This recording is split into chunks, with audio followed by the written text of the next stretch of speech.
So we are going to begin um, chapter 15 of Harry Potter. In the last chapter, well, the last section of the last chapter that we just read, um, Harry and Ron decided, you know what, we don't have Hermione. We really do need to go talk to Hagrid and see what's going on. If what Tom said really did happen. And they just made it to Hagrid's hut when the Minister of Magic came and said, "Hey, you're going to Azkaban, which is like the worst prison for wizards. And just to hang out until we figure this out." And then as they're leaving, Malfoy's father shows up and says, "Well, Dumbledore, you're no longer the headmaster." And before Hagrid leaves, he whispers in his own way to the kids, "Go follow the spiders, they'll tell you everything." So this is chapter 15, Aragog. And there's Dina. Summer was creeping over the grounds around the castle. Sky and lake alike turned periwinkle blue, and flowers large as cabbages burst into bloom in the greenhouses. But with no Hagrid visible from the castle windows, striding the grounds with Fang at his heels, the scene didn't look right to Harry. No better, in fact, than the inside of the castle where things were going so horribly wrong. Harry and Ron had tried to visit Hermione, but visitors were now barred from the hospital wing. "We're taking no more chances," Madame Pomfrey told them severely through a crack in the hospital door. "No, I'm sorry. There's every chance the attacker might come back to finish these people off." With Dumbledore gone, fear had spread as never before, so that the sun warming the castle walls outside seemed to stop at the mullioned windows. There was barely a face to be seen in the school that didn't look worried and tense, and any laughter that rang through the corridors sounded shrill and unnatural was quickly stifled. Harry constantly repeated Dumbledore's final words to him: "I will only truly have left this school when none here are loyal to me. Help will always be given at Hogwarts to those who ask for it." But what good were those words? Who exactly were they supposed to ask for help, when everyone was just as confused and scared as they were? Hagrid's hint about the spiders was far easier to understand. The trouble was, there didn't seem to be a single spider left in the castle to follow. Harry looked everywhere he went, helped, rather reluctantly, by Ron. They were hampered, of course, by the fact that they weren't allowed to wander off on their own, but had to move around the castle in a pack with the other Gryffindors. Most of their fellow students seemed glad that they were being shepherded from class to class by teachers, but Harry found it very irksome. One person, however, seemed to be thoroughly enjoying the atmosphere of terror and suspicion. Draco Malfoy was strutting around the school as though he had just been appointed head boy. Harry didn't realize what he was so pleased about until the potions lesson about a fortnight after Dumbledore and Hagrid had left, when, sitting right behind Malfoy, Harry overheard him gloating to Crabbe and Goyle. "I always thought Father might be the one who got rid of Dumbledore," he said, not troubling to keep his voice down. "I told you he thinks Dumbledore's the worst headmaster the school has ever had. Maybe we'll get a decent headmaster now, someone who won't want the Chamber of Secrets closed. McGonagall won't last long. She's only filling in." Snape swept past Harry, making no comment about Hermione's empty seat in Cauldron. "Sir," said Malfoy loudly, "sir, why don't you apply for the headmaster's job?" Now, Malfoy," said Snape, though he couldn't suppress a thin-lipped smile. "Professor Dumbledore has only been suspended by the governors. I dare say he'll be back with us soon enough." "Yeah, right," said Malfoy, smirking. "I expect you'd have Father's vote, sir, if you wanted to apply for the job. I'll tell Father you're the best teacher here, sir." Snape smirked as he swept off around the dungeon, fortunately not spotting Seamus Finnegan, who was pretending to vomit into his cauldron. "I'm quite surprised the mudbloods haven't all packed their bags by now," Malfoy went on. "Bet you 5 galleons the next one dies. Pity it wasn't Granger." The bell rang at that moment, which was lucky. At Malfoy's last words, Ron had leapt off his stool, and in the scramble to collect bags and books, his attempts to reach Malfoy went unnoticed. "Let me at him," Ron growled as Harry and Dean hung onto his arms. "I don't care. I don't need my wand. I'm going to kill him with my bare hands." "Hurry up. I've got to take you all to herbology," barked Snape over the class's heads, and off they went, crocodile fashion, with Harry, Ron, and Dean bringing up the rear. Ron still trying to get loose. It was only safe to let go of him when Snape had seen them out of the castle, and they were making their way across the vegetable patch towards the greenhouses. The herbology class was very subdued. There were now two missing from their number, Justin and Hermione. Professor Sprout set them all to work pruning the Abesian shrivel figs. Harry went to tip an armful of wizard stalks onto the compost heap and found himself face to face with Ernie Macmillan. Ernie took a deep breath and said very formally, "I just want to say, Harry, that I'm sorry I ever suspected you. I know you'd never attack Hermione Granger, and I apologize for all the stuff I said. We're all in the same boat now, and, well," he held out a pudgy hand, and Harry shook it. Ernie and his friend Hannah came to work at the same shrivel fig as Harry and Ron. "That Draco Malfoy character," said Ernie, breaking off dead twigs.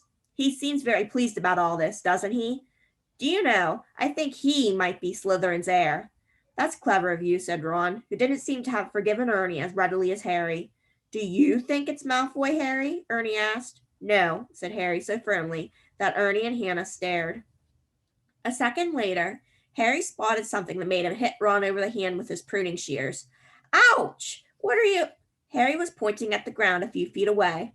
Several large spiders were scurrying across the earth. "Oh, yeah," said Ron, trying and failing to look pleased, "but we can't follow them now." Ernie and Hannah were listening curiously. Harry watched the spiders running away. "Looks like they're heading for the Forbidden Forest." And Ron looked even unhappier about that. At the end of the lesson, Professor Sprout escorted the class to their Defense Against the Dark Arts lesson. Harry and Ron lagged behind the others so they could talk out of earshot. "We'll have to use the invisibility cloak again," Harry told Ron. "We can take Fang with us. He's used to going into the forest with Hagrid. He might be some help." "Right," said Ron, who was twirling his wand nervously in his fingers. Aren't there supposed to be werewolves in the forest?" he added as they took their usual places at the back of Lockhart's classroom. Preferring not to answer that question, Harry said, "There are good things in there, too. The centaurs are all right, and the unicorns." Ron had never been into the Forbidden Forest before. Harry had entered it only once and had hoped never to do it again. Lockhart bounded into the room, and the class stared at him. Every other teacher in the place was looking grimmer than usual, but Lockhart appeared nothing short of buoyant. "Come now," he cried, beaming around him. "Why all these long faces?" People swapped exasperated looks, but nobody answered. "Don't you people realize," said Lockhart, speaking slowly, as though they were all a bit dim, "the danger has passed. The culprit has been taken away." "Says who?" said Dean Thomas loudly. "My dear young man, the Minister of Magic. Wouldn't have taken Hagrid if he hadn't been 100% sure that he was guilty," said Lockhart in the tone of someone explaining that one and one made two. "Oh, yes, he would," said Ron, even more loudly than Dean. "I flatter myself I know a touch more about Hagrid's arrest than you do, Mr. Weasley," said Lockhart in a self-satisfied tone. Ron started to say that he didn't think so, somehow, but stopped in mid-sentence when Harry kicked him hard under the desk. "We weren't there, remember," Harry muttered. But Lockhart's disgusting cheeriness, his hints that he had always thought Hagrid was no good, his confidence that the whole business was now at an end, irritated Harry so much that he yearned to throw gadding with ghouls right in Lockhart's stupid face. Instead, he contented himself with scrawling a note to Ron. "Let's do it tonight." Ron read the message, swallowed hard, and looked sideways at the empty seat usually filled by Hermione. The sight seemed to stiffen his resolve, and he nodded. The Gryffindor common room was always very crowded these days, because from 6 o'clock onwards, the Gryffindors had nowhere else to go. They also had plenty to talk about, with the result that the common room often didn't empty until past midnight. Harry went to get the invisibility cloak out of his trunk right after dinner, and spent the evening sitting on it, waiting for the room to clear. Fred and George challenged Harry and Ron to a few games of exploding snap, and Ginny sat watching them, very subdued in Hermione's usual chair. Harry and Ron kept losing on purpose, trying to finish the games quickly, but even so, it was well past midnight when Fred, George, and Ginny finally went to bed. Harry and Ron waited for the distant sound of two dormitory doors closing before seizing the cloak, throwing it over themselves, and climbing through the portrait hole. It was another difficult journey through the castle, dodging all the teachers. At last, they reached the entrance hall, slid back the lock on the oak front doors, squeezed between them, trying to stop any creaking, and stepped onto the moonlit grounds. Course, said Ron abruptly as they strode across the black grass. We might get to the forest and find there's nothing to follow. Those spiders might not have been going there at all. I know it looked like they were moving in that sort of general direction, but his voice trailed away hopefully. They reached Hagrid's house, sad and sorry looking with its blank windows. When Harry pushed the door open, Fang went mad with joy at the sight of them. Worried he might wake everyone at the castle with his deep booming barks, they hastily fed him treacle fudge from a tin on the mantelpiece, which glued his teeth together. Harry left the invisibility cloak on Hagrid's table. There would be no need for it in the pitch dark forest. Come on, Fang, we're going for a walk, said Harry, patting his leg, and Fang bounded happily out of the house behind them, dashed to the edge of the forest, and lifted his leg against a large sycamore tree. Harry took out his wand, murmured, "Luminous," and a tiny light appeared at the end of it, just enough to let them watch the path for signs of spiders. Good thinking, said Ron. I'd light mine too, but it'd probably blow up or something. Harry tapped Ron on the shoulder, pointing at the grass.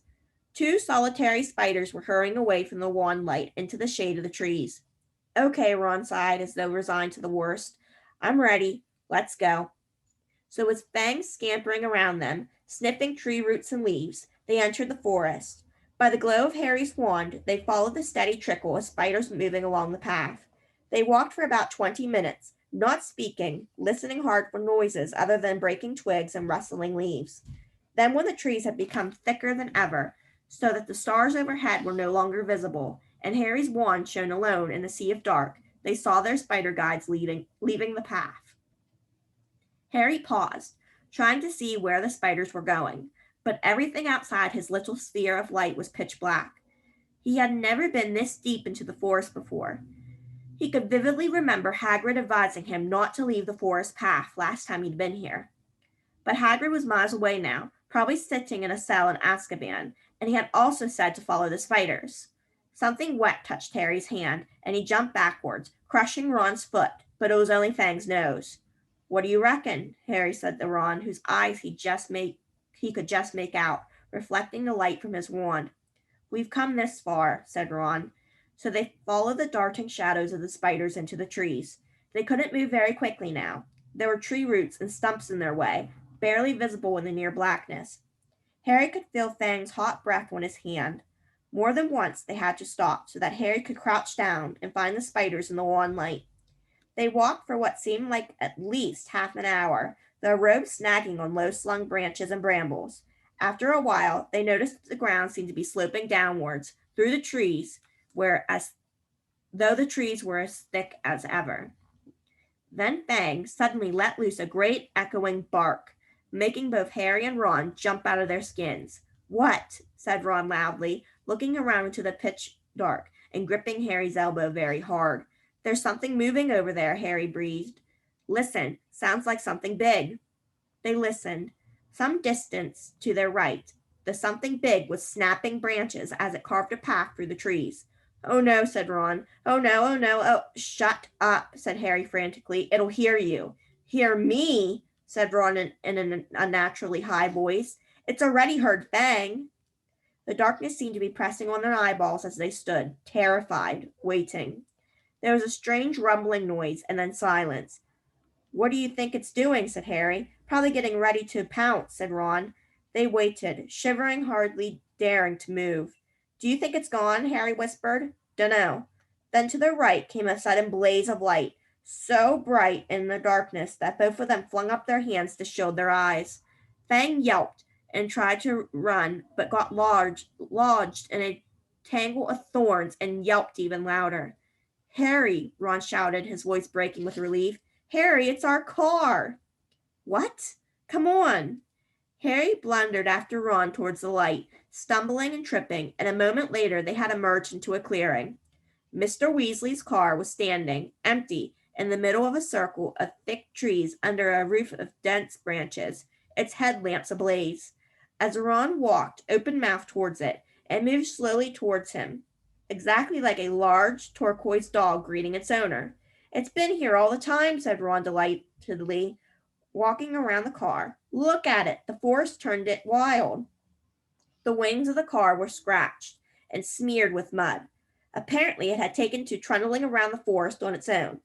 Fang didn't seem at all keen on it. He kept close to Harry, who could feel him quivering, his breathing slowing down again. Harry stuffed his wand back into his robes.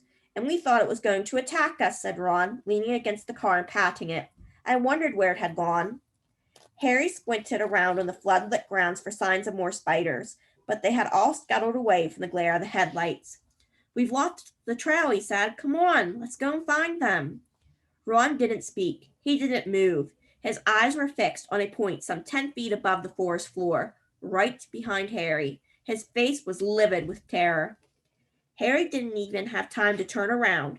There was a loud clicking noise, and suddenly he felt something long and hairy seize him around the middle and lift him off the ground so that he was hanging face down.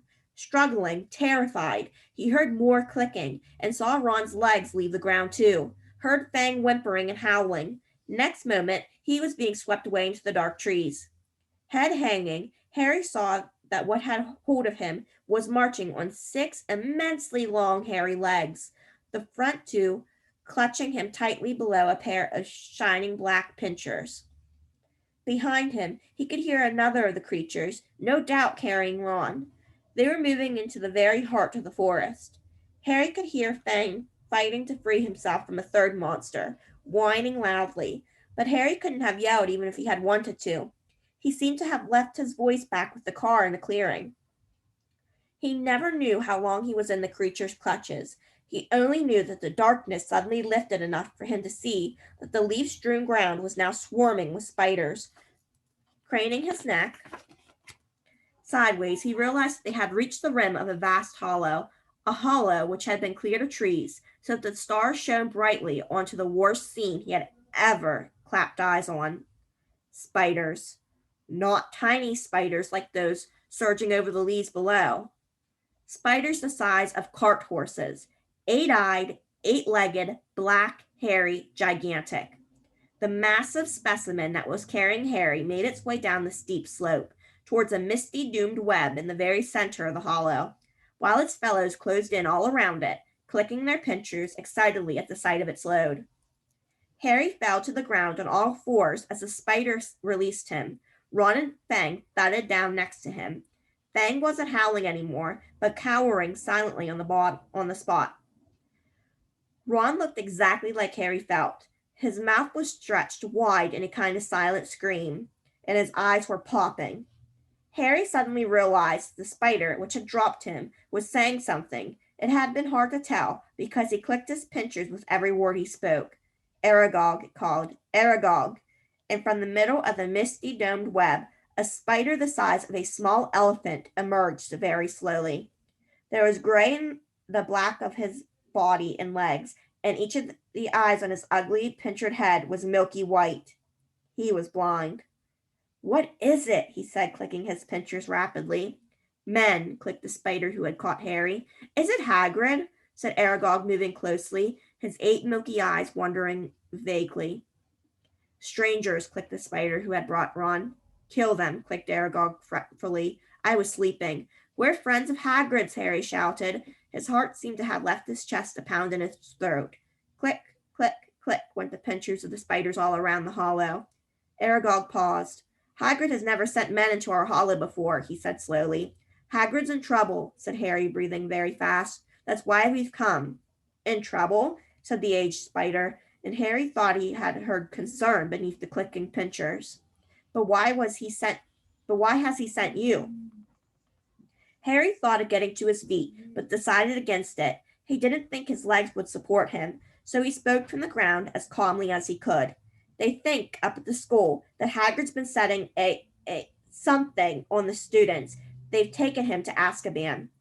Aragog clicked his pincers furiously, and all around the hollow the sound was echoed by the crowd of spiders. It was like applause, except applause didn't usually make Harry feel sick with fear. But that was years ago, said Aragog fretfully. Years and years ago. I remember it well. That's why they made him leave the school. They believed that I was the monster that dwells in what they call the Chamber of Secrets. They thought that Hagrid had opened the chamber and set me free. And you didn't come from the Chamber of Secrets, said Harry, who could feel cold sweat on his forehead. I, said Aragog, clicking angrily, I was not born in the castle. I come from a distant land. A traveler gave me to Hagrid when I was an egg. Hagrid was only a boy, but he cared for me, hidden in a cupboard in the castle, feeding me on scraps from the table. Hagrid is my good friend and a good man. When I was discovered and blamed for the death of a girl, he protected me. I have lived here in the forest ever since, where Hagrid still visits me. He even found me a wife, Mossag, and you see how our family has grown, all through Hagrid's goodness. Harry summoned what remained of his courage. So you never attacked anyone. Never, croaked the old spider. It would have been my instinct, but from respect of Hagrid, I never harmed a human. The body of the girl who was killed was discovered in a bathroom. I never saw any part of the castle but the cupboard in which I grew up. Our kind like the dark and the quiet. But then, do you know what did kill that girl? Said Harry. Because whatever it is, it's back and attacking people again. His words were drowned by a loud outbreak of clicking and the rustling of many long legs shifting angrily. Large black shapes shifted all around him. The thing that lives in the castle, said Aragog, is an ancient creature we spiders fear above all others. Well do I remember how I pleaded with Hagrid to let me go when I sensed the beast moving around the school. What is it? Said Harry urgently. More loud clicking, more rustling. The spiders seem to be closing in. We do not speak of it, said Aragog fiercely. We do not name it. I never even told Hagrid the name of that dread creature, though he asked me many, many times. Harry didn't want to press the subject, not with the spiders pressing closer on all sides. Aragog seemed to be tired of talking. He was backing slowly into his domed web, but his fellow spiders continued to inch slowly towards Harry and Ron. We'll just go then, Harry called desperately to Aragog, hearing leaves rustling behind him. Go, said Aragog slowly. I think not. But, my sons and daughters do not harm Hagrid, on my command. But I cannot deny them fresh meat when it wanders so willingly into our midst. Goodbye, friend of Hagrid. Harry spun around. Feet away, towering above him, was a solid wall of spiders, clicking, their many eyes gleaming in their ugly black heads. Even as he reached for his wand, Harry knew it was no good. There were too many of them. But as he tried to stand, ready to die fighting, a loud, long note sounded, and a blaze of light flamed through the hollow. Mr. Weasley's car was thundering down the slope, headlamps glaring, its horn screeching, knocking spiders aside. Several were thrown onto their backs, their endless legs waving in the air. The car screeched to a halt in front of Harry and Ron, and the doors flew open. Get Fang, Harry yelled, diving into the front seat. Ron seized the boarhound round in the middle and threw him, yelping, into the back of the car. The door slammed shut. Ron didn't touch the accelerator, but the car didn't need him. The engine roared, and they were off, hitting more spiders. They sped up the slope out of the hollow, and they were soon crashing through the forest, branches whipping the windows as the car wound its way cleverly through the widest gaps, following a path it obviously knew. Harry looked sideways at Ron. His mouth was still open in the silent scream, but his eyes weren't popping anymore. Are you okay? Ron stared straight ahead, unable to speak. They smashed their way through the undergrowth, Fang howling loudly in the back seat, and Harry saw the wing mirror snap off as they squeezed past a large oak. After 10 noisy, rocky minutes, the trees thinned, and Harry could see again patches of sky. The car stopped so suddenly that they were nearly thrown into the windscreen. They had reached the edge of the forest. Fang flung himself at the window in his anxiety to get out. When Harry opened the door, he shot off through the trees to Hagrid's house, tail between his legs. Harry got out too, and after a minute or so, Ron seemed to regain the feeling in his limbs and followed. Still stiff-necked and staring, Harry gave the car a grateful pat as it reversed back into the forest and disappeared from view. Harry went back into Hagrid's cabin to get the invisibility cloak. Fang was trembling under a blanket in his basket. When Harry got outside again, he found Ron being violently sick in the pumpkin patch. Follow the spiders, said Ron weakly, wiping his mouth on his sleeve. I'll never forgive Hagrid. We're lucky to be alive. I bet he thought Aragog wouldn't hurt friends of his, said Harry. That's exactly Hagrid's problem, said Ron, thumping the wall of the cabin. He always thinks monsters aren't as bad as they're made out, and look where it's got him. A cell in Azkaban. He was shivering uncontrollably now. What was the point of sending us in there? What have we found out? I'd like to know. That Hagrid never opened the Chamber of Secrets, said Harry, throwing the cloak over Ron and prodding him in the arm to make him walk. He was innocent. Ron gave a loud snort. Evidently, hatching Aragog out in the cupboard wasn't his idea of being innocent. As the castle loomed nearer, Harry twitched the cloak to make sure their feet were hidden. They pushed the creaking front doors ajar. They walked carefully back across the entrance hall and up the marble staircase, holding their breath as they passed corridors where watchful sentries were walking. At last they reached the safety of the Gryffindor common room, where the fire had burned itself into glowing ash. They took off the cloak and climbed the winding staircase to their dormitory. Ron fell onto his bed without bothering to get undressed. Harry, however, didn't feel very sleepy. He sat on the edge of his four-poster, thinking hard about everything Aragog had said. The creature that was lurking somewhere in the castle, he thought, sounded like a sort of monster of Voldemort. Even other monsters didn't want to name it. But he and Ron were no closer to finding out what it was, or how it petrified its victims. Even Hagrid had never known what was in the Chamber of Secrets. Harry swung his legs up onto his bed and leaned back against his pillows, watching the moon glinting at him through the tower window. He couldn't see what else they could do. They had hit dead ends everywhere. Riddle had caught the wrong person. The heir of Slytherin had got off, and no one could tell whether it was the same person or a different one who had opened the chamber this time. There was nobody else to ask. Harry lay down, still thinking about what Aragog said. He was becoming drowsy when what seemed like their very last hope occurred to him, and he suddenly sat bolt upright. Ron, he hissed through the dark. Ron! Ron woke with a yelp like Fang's, stared wildly around, and saw Harry. Ron, that girl who died. Aragog said she was found in the bathroom, said Harry, ignoring Neville's snuffling snores from the corner. What if she never left the bathroom? What if she's still there? Ron rubbed his eyes, frowning through the moonlight, and then he understood. You don't think. Not Moaning Myrtle. The next chapter is finally the Chamber of Secrets, so maybe we will learn who the heir of Slytherin is.